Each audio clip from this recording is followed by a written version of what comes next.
അപ്പോൾ news morning വിശദമാകുമ്പോൾ നമ്മൾ ആദ്യം പോകുന്നത് പശ്ചിമേഷ്യയിലേക്കാണ്. സമാധാന ശ്രമങ്ങൾ നടക്കുമ്പോൾ എത്രത്തോളം പ്രതീക്ഷ ലോകത്തിനുണ്ട്, എന്തൊക്കെ സംഭവിക്കാനുള്ള സാധ്യതയുണ്ട്, ആശ്വാസ വാർത്ത ഉണ്ടാകുമോ തുടങ്ങിയ കാര്യങ്ങളൊക്കെ തന്നെയാണ് പരിശോധിക്കുന്നത്. അപ്പോൾ ഇറാൻ യുദ്ധവുമായി ബന്ധപ്പെട്ട് ഇന്ന് വൈറ്റ് ഹൌസിൽ ട്രംപ് ഉദ്യോഗസ്ഥരുടെ യോഗം വിളിച്ചേക്കും.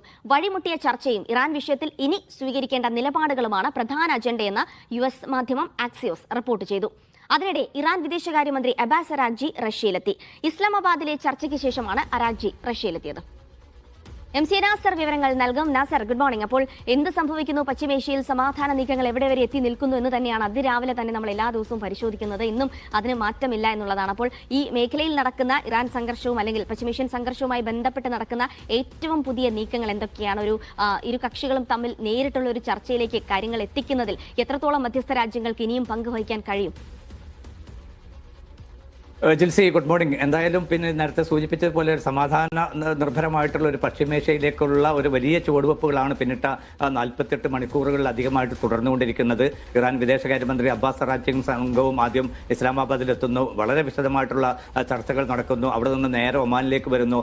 ഒമാൻ നേതൃത്വവുമായിട്ട് ചർച്ച നടക്കുന്നു. ആ ഒമാനിൽ നിന്നുകൊണ്ട് തന്നെയാണ് ഈജിപ്ത്, തുർക്കി, ഫ്രാൻസ് ഉൾപ്പെടെയുള്ള രാജ്യങ്ങളുമായി, സൗദി അറേബ്യ ഉൾപ്പെടെയുള്ള രാജ്യങ്ങളുമായിട്ട് തിരക്കിട്ട ആശയവിനിമയങ്ങൾ തുടരുന്നു. അതിന് പിന്നാലെയാണ് വീണ്ടും ഇന്നലെ രാത്രി അബ്ബാസ് അറാഗ്ചി ഇസ്ലാമാബാദിലെത്തുന്നു. പാക് പട്ടാള മേധാവി അസീം മുനീറുമായിട്ട് വിശദമായിട്ടുള്ള ചർച്ച നടത്തുന്നു.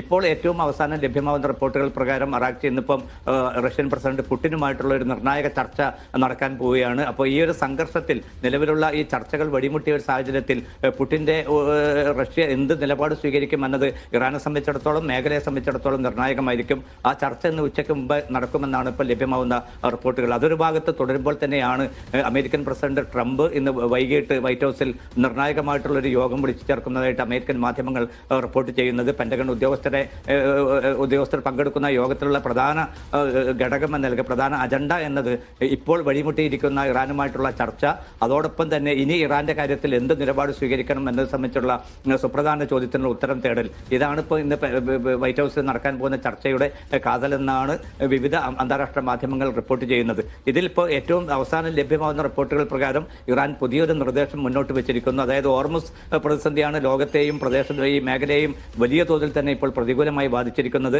അപ്പോൾ അത് ആദ്യ അജണ്ടയാക്കി എടുക്കാം. അങ്ങനെയാണെങ്കിൽ നാവിക ഉപരോധം അമേരിക്ക പിൻവലിക്കുക, തുടർന്ന് ഹോർമുസിന്റെ മേൽ തങ്ങൾക്കുള്ള പരമാധികാരം, ആ പരമാധികാരത്തിൽ തങ്ങൾ വിട്ടുവീഴ്ച ചെയ്യില്ല, പക്ഷേ ഒരു കൃത്യമായിട്ടുള്ള ഒരു ഏകോപനം നടത്തിക്കൊണ്ട് ഹോർമുസ് കടലിലേക്ക് തുറക്കാൻ തങ്ങൾ ഒരുക്കമാണ് ഉപാധികളുടെ അടിസ്ഥാനത്തിൽ എന്നാണ് ഇപ്പോൾ ഈ നിർദ്ദേശത്തിൽ ഇറാൻ മുന്നോട്ട് വെച്ചിരിക്കുന്നത്. അതോടൊപ്പം തന്നെ ആണവ സാങ്കേതികതയുമായി ബന്ധപ്പെട്ട വിഷയം അത് പിന്നീട് ഈ നിലവിലുള്ള വെടിനിർത്തൽ കുറെ കൂടി ദീർഘകാലത്തേക്ക് നീട്ടുകയാണെങ്കിൽ അത്തരം ഒരു ഘട്ടത്തിൽ നിർണായകമായിട്ടുള്ള യുറേനിയം സമ്പുഷ്ടീകരണം, അതോടൊപ്പം തന്നെ സമ്പുഷ്ടീകരിച്ച യുറേനിയത്തിന്റെ കൈമാറ്റം ഉൾപ്പെടെയുള്ള ആ കാര്യങ്ങൾ തുറന്ന് ചർച്ച ചെയ്യാം. അത് പിന്നീടാകാം എന്നതാണ് ഇപ്പോൾ ഇറാൻ നേതൃത്വം മുന്നോട്ട് വെച്ചിരിക്കുന്ന ഏറ്റവും പുതിയ നിർദ്ദേശം. പക്ഷേ ഇത് അമേരിക്കയെ സംബന്ധിച്ചിടത്തോളം എത്ര കണ്ട് സ്വീകാര്യമാകും എന്ന ചോദ്യം നിലനിൽക്കുന്നുണ്ട്. കാരണം ഇന്നലെയും അമേരിക്കൻ പ്രസിഡന്റ് ട്രംപ് വ്യക്തമാക്കിയിരിക്കുന്നത് ഈ ആണവ വിഷയത്തിൽ ഒരു വിട്ടുവീഴ്ചയുമില്ല, അതിൽ പൂർണ്ണമായിട്ടും ഇറാൻ തങ്ങളുടെ ആവശ്യങ്ങൾ അംഗീകരിക്കണം, എങ്കിൽ മറ്റ് കാര്യങ്ങളിൽ തങ്ങൾ വിട്ടുവീഴ്ചകൾക്ക് തയ്യാറാണ് എന്നാണ് ഇപ്പോൾ ട്രംപ് സൂചന നൽകിയിരിക്കുന്നത്. പക്ഷേ ഇറാൻ മുന്നോട്ട് വെച്ചിരിക്കുന്ന, ഇറാൻ സമർപ്പിച്ചിരിക്കുന്നത്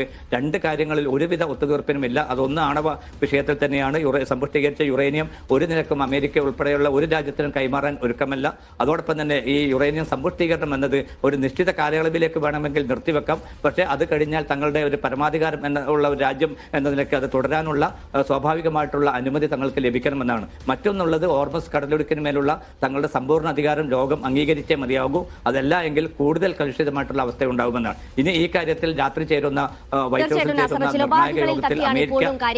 പോകാതെ നിൽക്കുന്നത്, അതിലൊക്കെ എന്ത് തീരുമാനം ഉണ്ടാകുമെന്നുള്ളത് നിർണായകമാണ്. അതിനപ്പുറത്തേക്ക് നാസർ, നമുക്കറിയാം ഈ ഒരു ചർച്ചയുടെ മേശയിലേക്ക് ഇരു രാജ്യങ്ങളെയും എത്തിക്കുന്നതിൽ ചൈനയുടെയും റഷ്യയുടെയും ഒക്കെ പങ്ക് നിർണായകമാണ്. അങ്ങനെയാണെങ്കിൽ ഇറാൻ വിദേശകാര്യമന്ത്രി അബ്ബാസ് അറാഗ്ചിയുടെ റഷ്യ സന്ദർശനത്തെ ഈ വേളയിൽ എങ്ങനെ കാണണം? അത് ഏത് രീതിയിൽ മാറ്റങ്ങൾ ഉണ്ടാക്കും? നിർണായകമായ ചർച്ചകൾക്ക് വഴിവെക്കുമോ ഈ ഒരു സന്ദർശനം?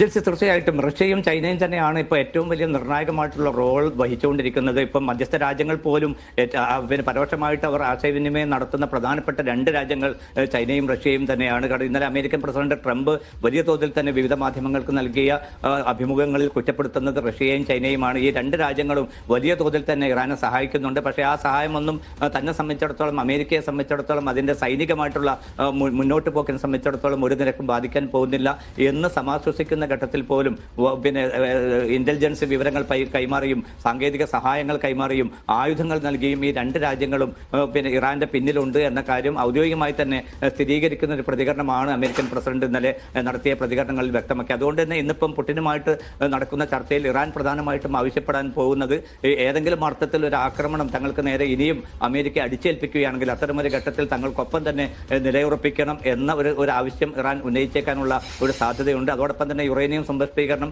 ഒരു രാജ്യത്തിന്റെ പരമാധികാരവുമായി ബന്ധപ്പെട്ട സമാധാന പ്രക്രിയയുമായി ബന്ധപ്പെട്ട കാര്യങ്ങൾക്ക് ഈ ആണവ സംവിധാനം വളരെ പ്രധാനമാണ് എന്ന നിലപാട്, അതിലേക്ക് റഷ്യയുടെ പൂർണ്ണ പിന്തുണ തേടുക എന്നതും ഈ യാത്രയുടെ ലക്ഷ്യമാണ്.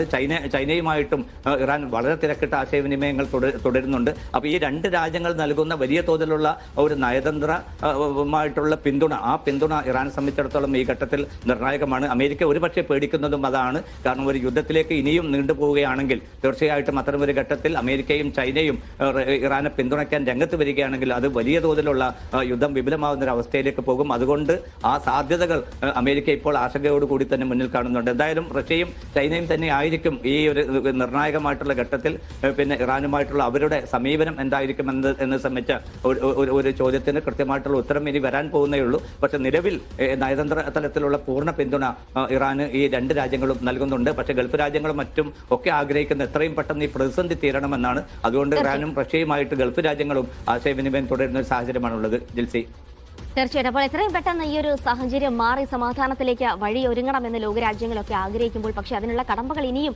കുറച്ചധികം കടക്കേണ്ടി വരുമെന്ന് തന്നെയാണ്. പ്രത്യേകിച്ച് ആണവായുധ നിർമ്മാണവുമായി ബന്ധപ്പെട്ടും അപ്പോൾ നാവിക ഉപരോധവുമായി ബന്ധപ്പെട്ടുള്ള കാര്യങ്ങളിലൊന്നും ഒരു സമവായത്തിലേക്ക് എത്താൻ ഇരു രാജ്യങ്ങൾക്കും ആയിട്ടില്ല എന്നത്. പക്ഷേ അതിനപ്പുറത്ത് മധ്യസ്ഥ രാജ്യങ്ങൾ അവരുടെ ശ്രമം തുടരുന്നുണ്ട്. പല രീതിയിലുള്ള ശ്രമങ്ങൾ അമേരിക്കയുടെയും ഇറാന്റെയും ഭാഗത്തുണ്ടാകുന്നുണ്ട്. അതൊക്കെ ഒരു നേരിട്ട ചർച്ചകളിലേക്ക് എത്തുമോ, സമാധാനം പുലരുമോ എന്നുള്ളതൊക്കെ നമ്മൾ ഇനിയും കാത്തിരിക്കേണ്ട ഒരു കാര്യം തന്നെയാണ്.